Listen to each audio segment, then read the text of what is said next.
there's really three things for me. The first one is follow the consumer. So, our retail partners are very important. And sometimes it's super easy to focus on the retailer, but you can't lose sight of the consumer. Yeah. There's more data than ever that can really outline the shopper journey and consumer behavior. And while the data sources are probably a little bit more disparate in digital than they are in the traditional brick and mortar sense, I think this is really the golden age of delivering on consumer expectations, as the feedback loop of just-in-time data and the availability of that has never been greater. So it's really the art and the science of figuring out how to pull those things together, synthesize them, and action them.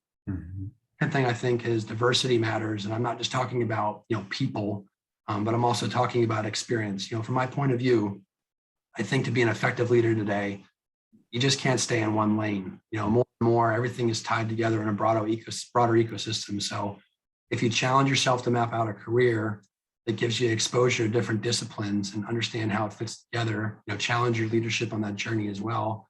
I just think there's this growing expectation from the customer and also the needs of the business to be able to do that. You have to be the holistic solution, essentially. And I think the third thing is, don't be afraid to test, fail, and learn. So, failing to evolve and you die a slow death. So giving yourself permission to fail, but more importantly, being in a culture where it's permissible and having that's just super important. So nobody could have predicted the acceleration of omnichannel or COVID. I'm going to put money down that no one had all the answers, and I'll still say that probably no one still does. As you mentioned, some are further along than others. Yeah.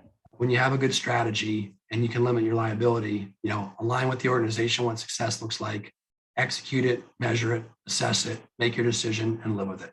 You can get stuck in analysis paralysis forever. Yeah.